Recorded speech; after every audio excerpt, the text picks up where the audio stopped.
वंदे मातरम, वंदे मातरम, वंदे मातरम। ইনকলাব জিন্দাবাদ, ইনকলাব জিন্দাবাদ। আজকে নেতাজিকে মাল্যদান করলাম আমি আমার বাড়িতে ছাদে। এখন সম্মান জানালাম, মাল্যদান করে শ্রদ্ধা জানালাম। এখন আমি ধূপকাঠি ধরাবো এবং লজেন্স দেবো বাচ্চাদেরকে, এই দুটো ভাইপোকে আমার। সঙ্গে ক্যামেরা রয়েছে আমার ভাগনা Rishi Mondal. Thank you so much. জয় হিন্দ। পুরো সপ্তাহ জয় হিন্দ। আরেকজন তোরা দেখ না দেখবো। এই দাঁড়া না, আমি জ্বালিয়ে দিই। জ্বালাবি? তাও তুই একটা জ্বালা দাও। না একটা জ্বালা, একটা জ্বালা। আমি একটা জ্বালাই, ও একটা জ্বালা। আমি তো জ্বালাবো। আরে ওখানে সামনে যেতে হতো। তুই দেবি কি না? চুপ চুপ। দাঁড়া, আমাকে জ্বালা দে। পানি শুধু না জ্বালা দে।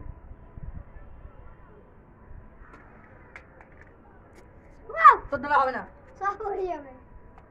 যতক্ষণ মানছি ততক্ষণ না হার মানছি।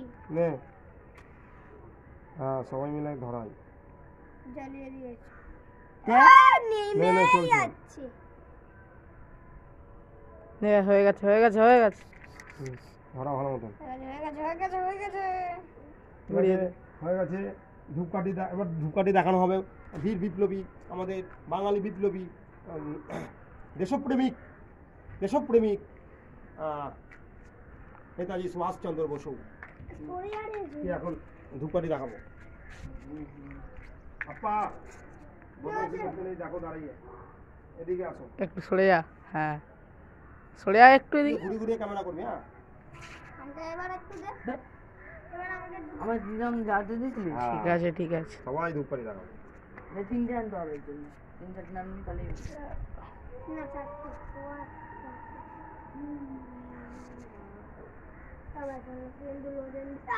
তোর কি হলো? চুপ চুপ। নেতাজি সুভাষচন্দ্র বোস। আরে যা, আমি লাগাচ্ছি কোনো কিছু নেই। দেখ ঠিক আছে। হ্যাঁ একটাই আছে। আচ্ছা এদিকে এদিক দিয়ে ক্যামেরা কর। নমস্কার। মার খেয়ে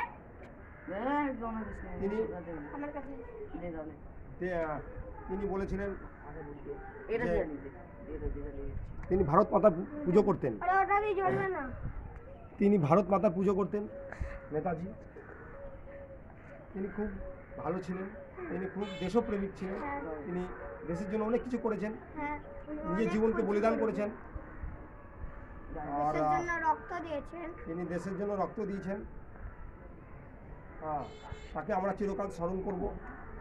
তিনি আমাদের ভারতকে ব্রিটিশদের পরাধীনতা থেকে মুক্ত করেছেন।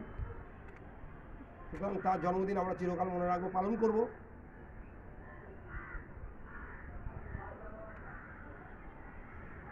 কি করছিস? ওরা ধূপকাঠি জ্বালাচ্ছে।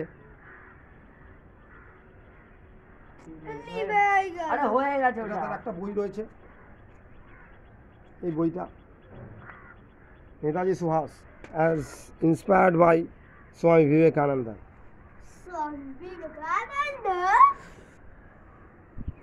এখানে কিছু কথা রয়েছে।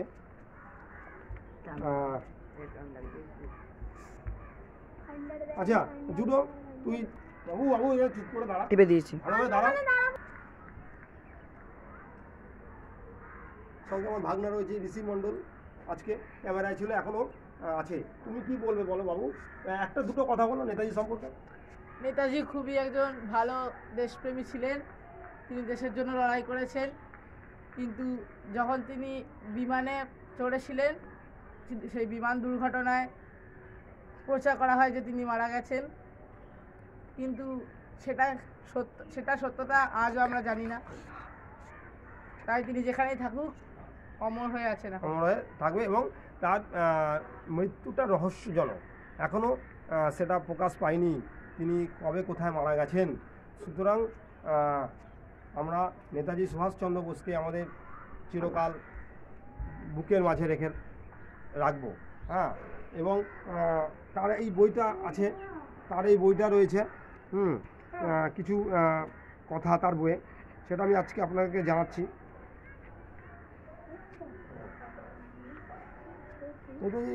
এই বইটা দেখছেন, as chief among Congress volunteers 1928, Indian army dress.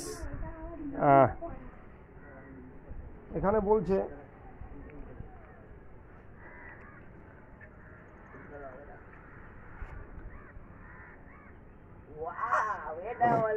Suhas shifted from Cuttack to Calcutta for higher education. He, at the age of 16 and a half, had chalked out his future course of action. Come what may, I was going to lead a life conducive to my spiritual welfare and the uplift of humanity. I was going to make a profound study of philosophy so that I could solve the fundamental problems of life. In practical life, I was going to emulate Ramakrishna and Vivekananda as far as possible, and in any case, I was not going in for a worldly career. This was the outlook with which I faced a new chapter in my life. So this is the life, this is the fact, this is the life incident of the journey of the life journey of the Netaji Subhash Chandra Bose. তিনি অনেক কিছু করেছেন, তিনি দেশ বিদেশ ঘুরে বেরিয়েছেন, তিনি বিভিন্ন নেতাদের সঙ্গে ঘুরে বেরিয়েছেন। তিনি জাপানে গেছেন, তিনি জার্মানিতে গেছেন, তিনি রাশিয়াতে গেছেন, তিনি হিটলারের সঙ্গে দেখা করেছেন। তিনি বিভিন্ন জায়গায় ভিজিট করেছেন বড় বড় নেতাদের, রাষ্ট্রনেতাদের সঙ্গে, এবং এই ভারতকে এই ব্রিটিশদের থেকে মুক্ত করার জন্য, এবং তিনি চুক্তি করেছেন। তার অনেক কাহিনী আমাদের, তার অনেক জীবন কাহিনী আমাদের নেতাজি ভবনে আছে, এলগিন রোডের বাড়িতে। এখন নেতাজি ভবন করা হয়েছে, ওইটা মিউজিয়াম। সুতরাং আজকে ওখানে তার জন্মদিন পালন করা হচ্ছে খুব ধুমধাম।